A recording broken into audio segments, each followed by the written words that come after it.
Hey everybody, Timo here. Welcome to another episode of Net Present Value. We explore the intersection of money, meaning, making a difference, and the legacy that we leave behind. This episode is part of the RWA for ReFi Report. RWA meaning real world assets, ReFi meaning regenerative finance. It's made possible by the Climate Collective and brought to you by Basin.global. Originally, this was going to be a series of 10 or 20 interviews looking at DeFi projects using RWA and how that is bridging over to the regenerative finance movement. But what we've discovered is that this movement is not going anywhere. RWA and ReFi is only going to get bigger. It's going to be enormous, and the impact is just going to be gigantic. So without further ado, this is going to be a regular segment on Net Present Value. We appreciate your comments, your feedback. Thanks for watching, thanks for listening, and ping me on Twitter at Timo Industries if you have comments, questions, feedback, whatnot. Thanks, and see you soon. Keep up the great work.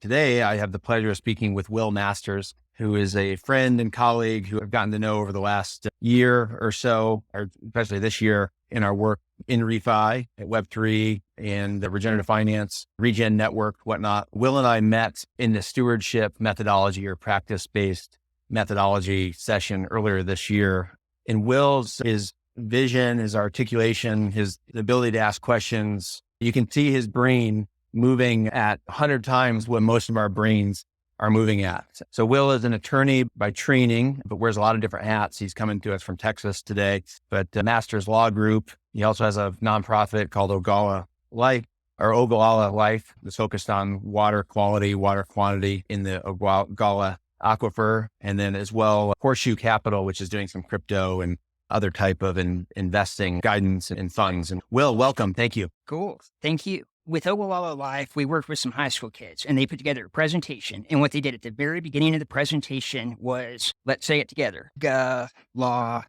And Ogallala. Yeah. And I hate correcting people. Yes.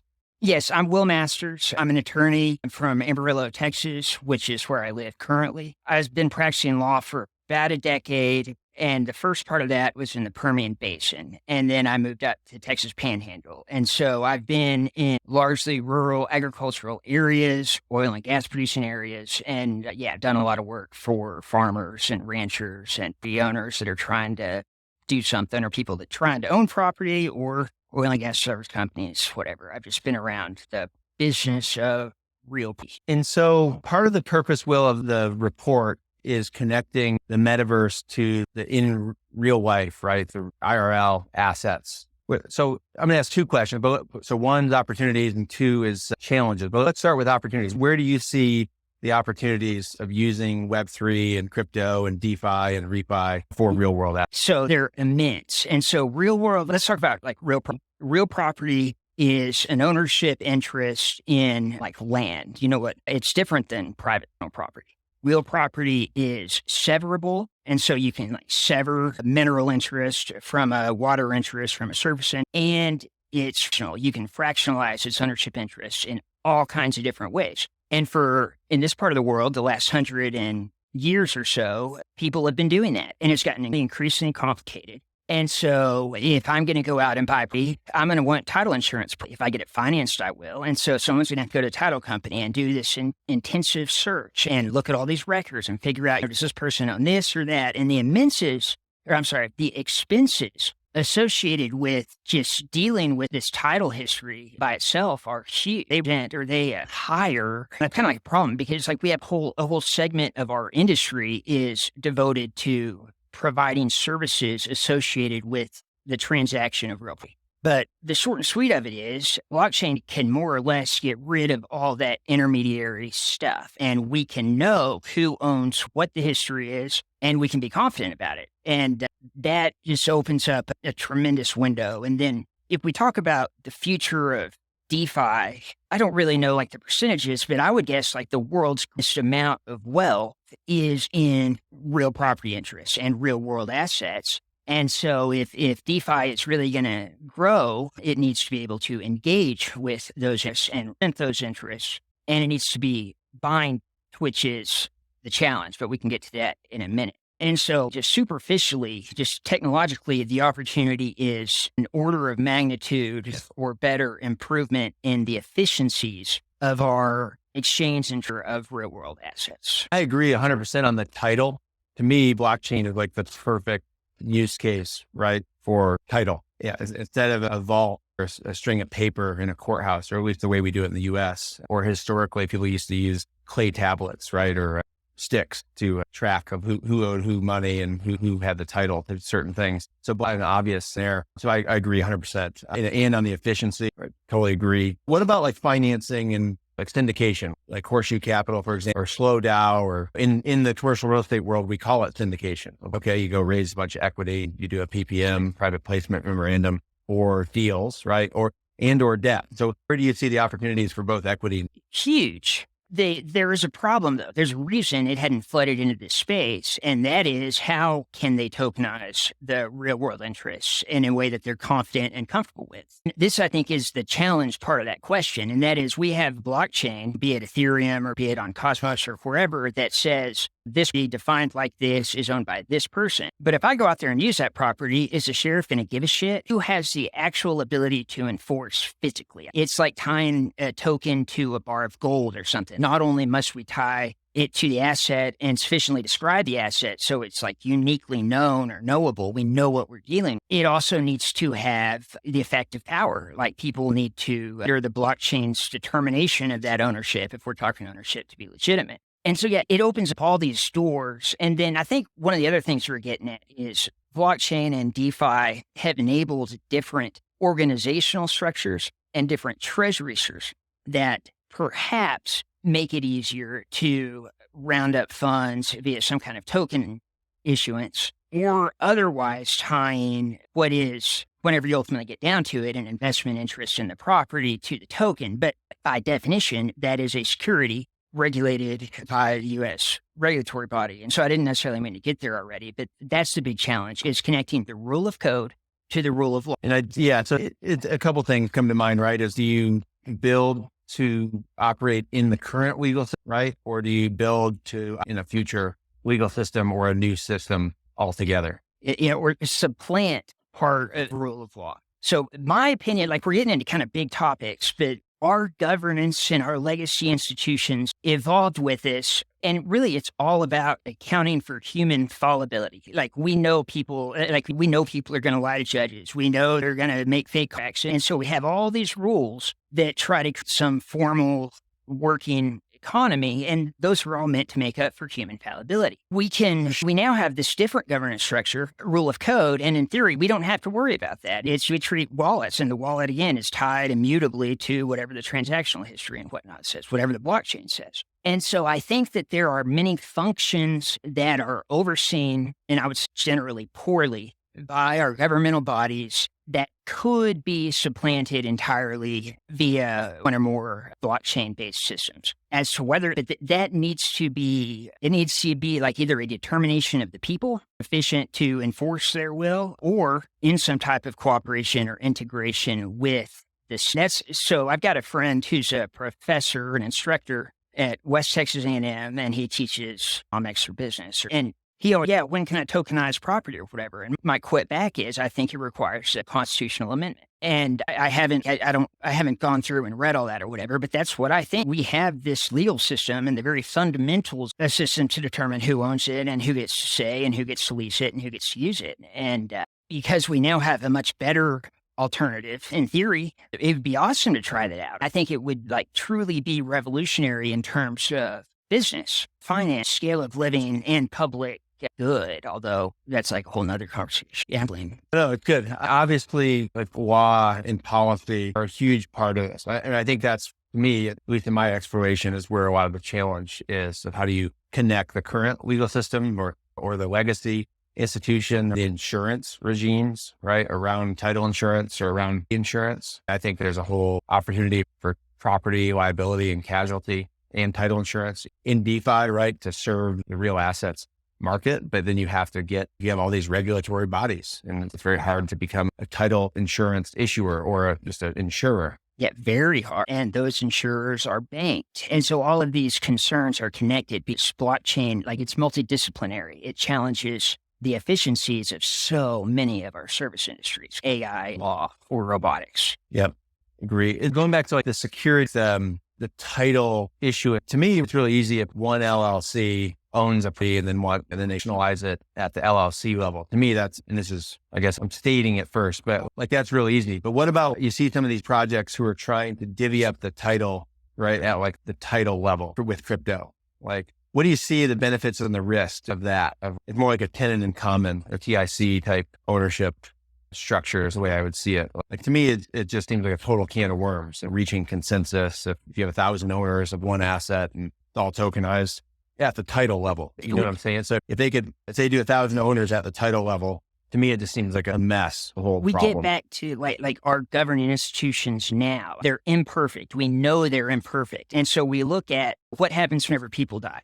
Their property gets split up. It gets devised. The title gets increasingly complicated, increasingly obscure. And what is the end result of this? And the end result is whenever she dies and their house is only worth $100,000 and they have 6 heirs and one of them might not be natural born, those kids can't ever really acquire ownership of that house, or they can't without paying an attorney $10,000, $20,000, whatever. It may be a little high, maybe a little under 10. But there's the costs associated with making the thing work really operate to exclude all the sophisticated actors. And what is the basis of wealth? And my quip would be real property owners.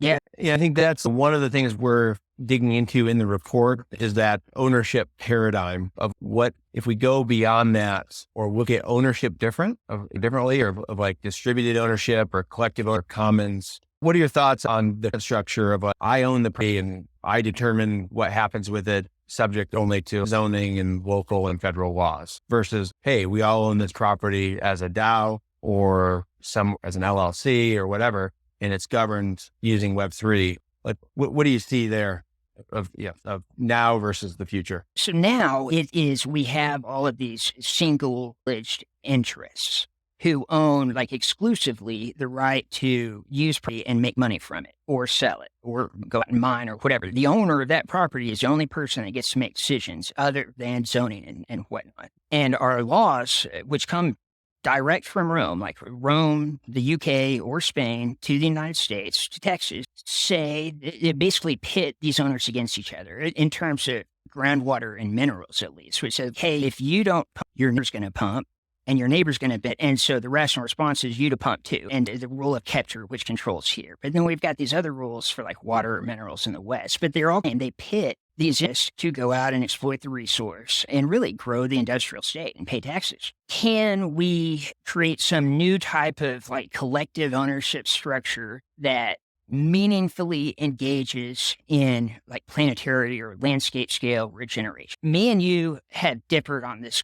I am skeptical because there's a great deal of that's out there. It is a very blast set. Whoever wants it wants to have it. They're going to keep it, and they got a bunch of money too. And so it's just not for sale. I don't know how any single or number of like collectives or new organizational structures are going to be able to acquire a significant stake of the planet, because that's what we're talking about. Like we need a ton of land.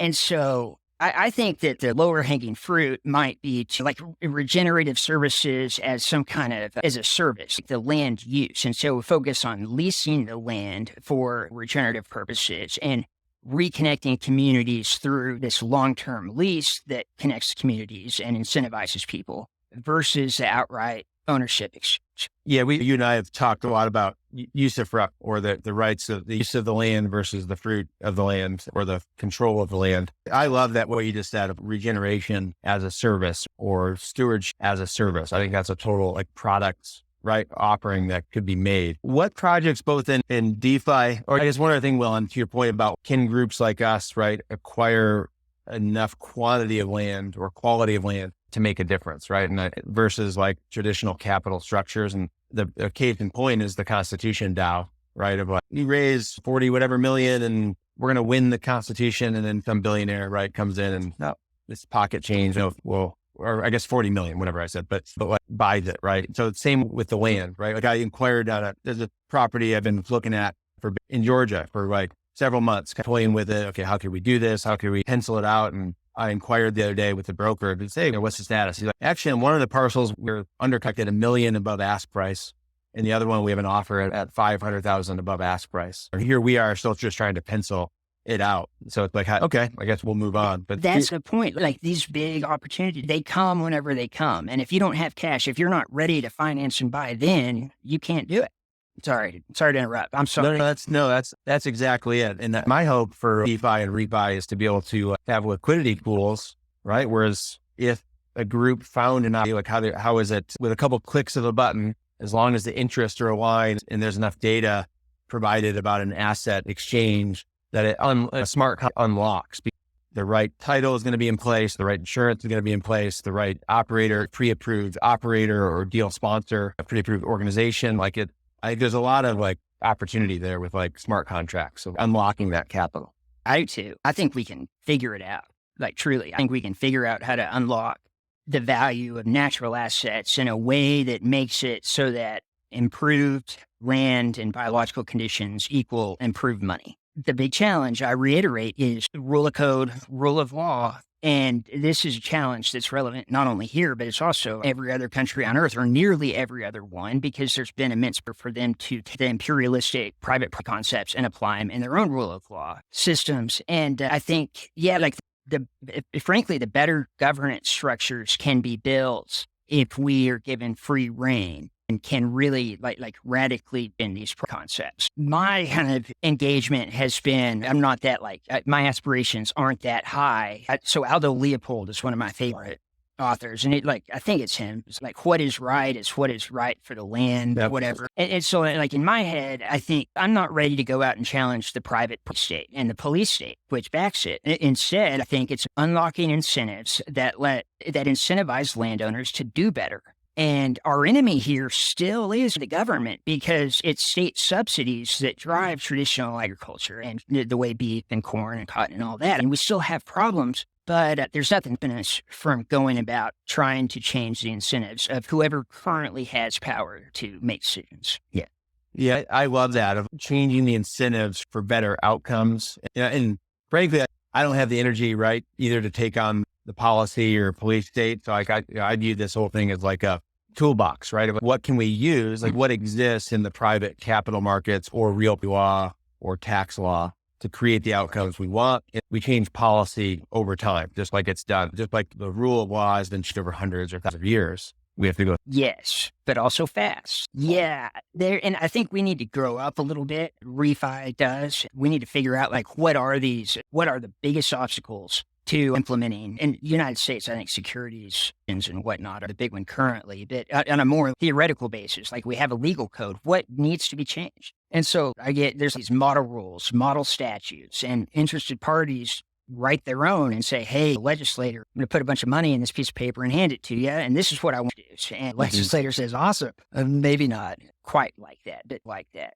And I think we need to do the same thing. We need to engage and identify what the industry or whatever it's going to be as a whole needs and get out there and act. Yeah, we need to become one of the interested parties. Absolutely. Absolutely. And a big part of that's just acting like it. Yeah. Love that. So Will, I appreciate your time. I think we can do a follow-up, but I'd like to do that maybe after I do a few more interviews. But in the space right now of everything you're seeing in DeFi and ReFi, what stick out to you as innovative or even you're I don't know about that one. Just what do you like? What don't you like? You don't have to name names if you don't want to, but I'm just trying to gauge what you like and what you don't. I'm towards the IBC. And the IBC and Regen are nearly inseparable. Regen has been hugely instrumental shaping the guts of the Internet of Blockchains, or the way that it is done. And yet Regen's awesome. They're the ones that kind of almost created the space in a way, and just tremendously inspirational. And I'm very curious to see, I still struggle to see, so 6 months, a year from now, Regen is successful in getting their place established. In my head, I can't quite get there in terms of visualizing it. I've got an idea, I think I know, but it's just not quite clear yet. And so I'm very curious to see how that plays out. And also how Regen can be used away from carbon sequestration. Can we use it to incentivize watersheds and wetlands? And I think Shamba is awesome, the geospatial oracle, and I think they're getting into more ReFi services generally. I'm very interested in DMRV. Hacking is one of my hobbies. And Yeah. And so a TR is just super impressive guy. He's been working for Demeter. And that's been a really interesting where we're just, what does an IoT mesh look that can serve some MRV purpose, I guess, to complement carbon, but also everything else, biodiversity, pollination, habitat, whatever. It's what, like in terms of hardware, what does that look like? And how does it get fixed? Who installs it? Who gets paid? How are these economies going to work? Who owns the data? Because the data and whoever owns the data or whoever should own the data doesn't know that they should yet. Like all of these things, it is very difficult because we're building for a world that we think is going to exist, but it's not here yet. And it is very difficult to explain to see how what we're doing on our computers change should to what they do differently on the link. Yeah, I think it goes back to one of the first things you said about it's great if we can use like DeFi and crypto and blockchain to do all the title stuff, but that at the end of the day, like on the land, right? Like what's the use? Who are the people? What data is being collected, right? Who enforces those rights? It's that big, like you just said, the connection of like, how do we use our computers, right? How do we explain that we're using our computers from thousands of miles away to affect change at a price? Yeah. And try to talk these people into leaving their bank or for whatever their comfort level is. It's not DeFi. It is radically different. And so education's a big part of this too. Others that I like, open source protocol is very interesting. I'm not up on the near ecosystem. And so like I'm a lightweight in terms of understanding it. EcoRise, I've been very impressed with. That's a really smart team. I like their approach. I think they've got some issues now. Kind of like just the whole world changed post-Terra. And certain white papers were written. Terra inspired a lot of work and it helped some and it hurt some. But really it hurts almost everybody. The prices are terrible, although it's not all Terra's fault. Based out. I really like what you're doing. I want to help. I think that our efforts are complementary. The challenge is just like we have to get big in order to matter. But like, how do you get big from little, from nothing, whenever there are basically or very few regenerative projects around? No, I'm rambling again. Let's see. Is there anybody else that I need to mention? I'm sure there is. Buy yourself a ReFi Punk. ReFi Punks is part of ReFi Zone. It's like a coalition and DAO to be. And you need to buy yourself a ReFi Punk. They're very inexpensive on Stargaze, which is NFT marketplace, and Mentor, or whatever they call themselves on the IBC. Cool. So let me press here. Ogallala. Yes. Yeah. With Ogallala Life, where can people find out more about what you're doing and what kind of call to action would you have to connect metaverse to IRL or what you're doing? Twitter is frankly, I can't believe I'm saying this, but Twitter is the best place to see what we're talking about every day. We have a Discord. I can share that link with you if you're really interested in engaging Discord. We have a website, ogallala.life. The website's a little outdated and we need to add some stuff, but you can find out about us there and reach out. We're looking to, consult and implement landscape rehydration focused efforts in the southern and central Great Plains. And so we have some pretty good projects going already, although they're brand new, but we have a playa or two that we get to work on. We have some watersheds that we get to work on. But the landscape differs over area. And so if anybody's got land that has significant water features, even if it's only temporary, like seasonal, and they want to try something new, they should absolutely reach out, please. Yeah, I've mentioned this to you before, but when I was a kid, there was a Geographic that talked about the Ogallala Ogallala Aquifer, and it just showed how big it was and how many that we could have if we depleted that aquifer, like where it is underneath the middle of the United States. So that's always stuck with me. So when I saw Ogallala Life pop up, I was like, they're working on something important. It is like anywhere from, some people say 1/6 of the world's grain is grown here, and it is groundwater mining. We are pumping water to irrigate monoculture, and we have killed the soils. There is no intact prairie anywhere. We've killed the playas, and we're doing it for relatively little money. This community, our area is really well off, or rather, there are very nice neighborhoods in most of our communities, but there are some of the poorest people you've ever seen out here too. And those poor people that don't own any land are brown and black. And I guarantee you, the landowners in whatever county you are in my part of the world are white. It is tremendously inequitable. There is basically no connection between the indigenous people that lived here before, it's really like 1878 or whatever. And now the entirety of Texas was made private property and given to white people. Yeah. I think to me, that's a whole nother opportunity for ReFi. And the call I was just on with IXO in Earth State in Regen Foundation, right, is doing a lot of work around indigenous rights. And you and I have talked about the white male problem, right, in ReFi. Stinking So white. it's a thing, right? But there's a lot of white males who want to regenerate and restore and do good by other people. But I think, right, that distributed ownership of DeFi and ReFi has a real opportunity to fix or help solve what you just mentioned. That's exactly right. We need to make sure our efforts don't end up doing what the traditional economy has done, and that is centralized wealth. We that should be like our defining constraint or whatever. Yeah. Yeah. Cool. I appreciate your time, and maybe we can do a round 2. Thanks for being here. Thanks for all your work, and I enjoy our collaboration. Ditto. See ya. Okay. See ya. Thanks. Bye. Hey, everybody. Thanks for listening, watching. Please make sure to check out the guest website and social. Also, check out climatecollective.org and basin.global to get your own basin. Personally, I think the climate and nature crisis is going to be solved by guests like that and people like you, place by place by place on purpose. So keep up the great work, everybody. And as we say in ReFi, LFG.